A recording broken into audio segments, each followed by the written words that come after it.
Hello guys, അസ്സലാമലൈക്കും. അപ്പം ഇന്ന് നമ്മൾ ഉണ്ടാക്കുന്നതേ അരിപ്പൊടി കൊണ്ട് എങ്ങനെയാണ് നമുക്ക് പുട്ടുണ്ടാക്കുകയെന്നാണ് കേട്ടോ.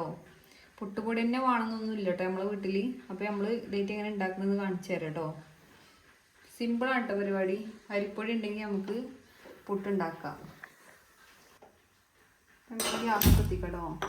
അപ്പോൾ ഈ ഗ്ലാസ്സിന് ഒരു അര ഗ്ലാസ്സിലേറെ കുറച്ചും കൂടി ഉണ്ടാവും കേട്ടോ വെള്ളം ഞാൻ എടുക്കുന്നത്.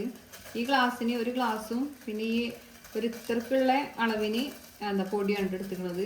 അപ്പോൾ അതിക്കുള്ള വെള്ളമാണിട്ടത്. അപ്പോൾ നമുക്ക് ഇതിക്ക് പോരാം. അപ്പോൾ നമുക്ക് ഇതിക്ക് പാകത്തിനുള്ള ഉപ്പിട്ട് കൊടുക്കണം കേട്ടോ.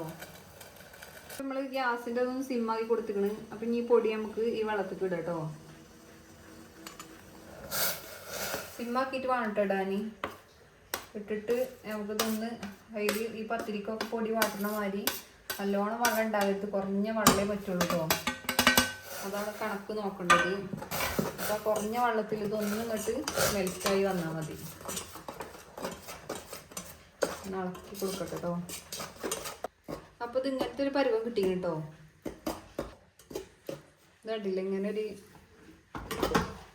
ഇത് ഓഫാക്കട്ടെ നമുക്ക്. അപ്പോൾ ഇങ്ങനെ ഇരിക്കണ്. അപ്പം ഇനി നമുക്കിത് മിക്സിയിലിട്ടാണ് അടിച്ചിട്ടുണ്ട് കേട്ടോ. ഞാൻ അടിച്ചെടുത്തിട്ട് കാണിച്ചു തരാം. അപ്പോൾ ഇതൊക്കെ കേട്ടോ ഇങ്ങനെയാണ് വേണ്ടത് കേട്ടോ. ഒന്നും ഇങ്ങോട്ട് മെൽറ്റായി കിട്ടിയാൽ മതി. ഇതിൽ വല്ലാതെ വെള്ളം ഏറരുത്. അപ്പം ഇനി നമുക്കിതൊരു പാത്രത്തിൽ ഇടാം കേട്ടോ. അപ്പോൾ നമ്മൾ ഈ പുട്ടുപൊടിയൊക്കെ വെള്ളം ഉതിർത്തൂലേ, അങ്ങനത്തെ ഒരു ടൈപ്പാണ് ഇതാവുക. അപ്പം നമുക്ക് തട്ടൊരു പാത്രത്തേക്ക്. അപ്പോൾ കണ്ടില്ലേ, ഇതാണിത് സംഭവം. ഇങ്ങനെ കിട്ടും. അപ്പം ഇനി നമുക്ക് ഇത് മിക്സിൻ്റെ ജാറിലിട്ടാണ് ഒന്ന് പൊടിച്ചെടുക്കണം കേട്ടോ.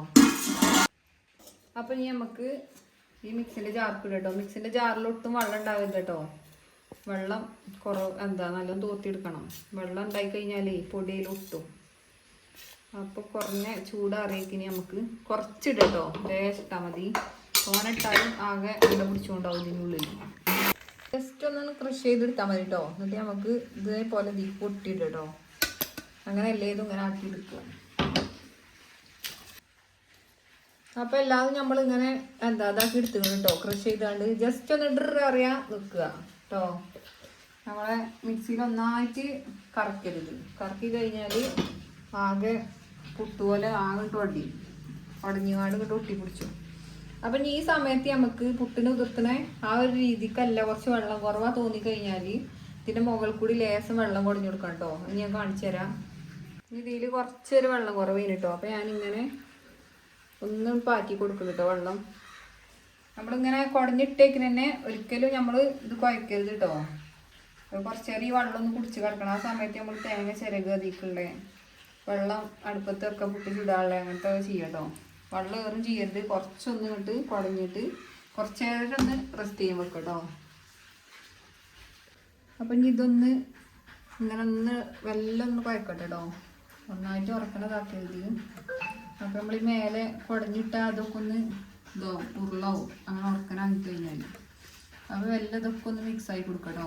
അപ്പം നമുക്ക് പുട്ടിൻ്റെ അതേ രീതിയിൽ മുതിർന്ന് കിട്ടും. ഇതിലേക്ക് പൊടി നിറച്ച് കൊടുക്കാം. അപ്പം നമ്മൾ ഫുള്ള് നിറച്ചെടുത്ത് കേട്ടോ. അപ്പം ഇനി നമുക്കിത് തൂക്കുമ്പോൾ വെക്കാം. അപ്പം നമ്മളെ പുട്ട് റെഡി ആക്കും കേട്ടോ. അപ്പം നമുക്കിതൊന്ന് കുത്തിട്ടോ. അടിപൊളി പുട്ടോ, നല്ല സോഫ്റ്റ് ആയിക്കാരട്ടത്. നമ്മൾ ആവി പറക്കണ പുട്ടോ, ചൂട് പുട്ട്. അപ്പം നമ്മളെ പുട്ട് റെഡി കേട്ടോ. അപ്പം ഇനി അരിപ്പൊടി ഉണ്ടെങ്കിൽ നമ്മളെ വീട്ടിൽ നമുക്ക് സോഫ്റ്റ് പുട്ടുണ്ടാക്കാം. ഇനി നമ്മളുണ്ടല്ലോ മനസ്സിലാങ്ങൾ അങ്ങാടിക്ക് പോയി വരുമ്പോഴേ ഒരു പുട്ടും പൊടി കൊണ്ടുകൊണ്ടി ഇറങ്ങാണ്ട് ഓലെ കാത്തുക്കേണ്ട ആവശ്യമൊന്നുമില്ല കേട്ടോ. പുട്ടും പൊടി കിട്ടിയിട്ടില്ലെങ്കിലും നമുക്ക് പുട്ടുണ്ടാക്കട്ടോ. സാറായിട്ട് ഇങ്ങനെ ഒന്ന് ഉണ്ടാക്കി നോക്കിയിട്ട് നിങ്ങൾ കമൻ്റായിട്ട് അറിയിക്കൊണ്ടിട്ടോ. അപ്പോൾ ഇഷ്ടമായിക്കണമെങ്കിൽ ലൈക്ക് ചെയ്യുക, ഷെയർ ചെയ്യുക, സബ്സ്ക്രൈബ് ചെയ്യുക കേട്ടോ. അപ്പോൾ നമ്മൾ പുട്ട് തരണം. അപ്പം ഇനി ഇങ്ങനത്തെ ടിപ്സൊക്കെ ഉള്ള മറ്റൊരു വീഡിയോ ആയിട്ട് പിന്നെ വീണ്ടും വരാം കേട്ടോ. അസ്സലാമു അലൈക്കും.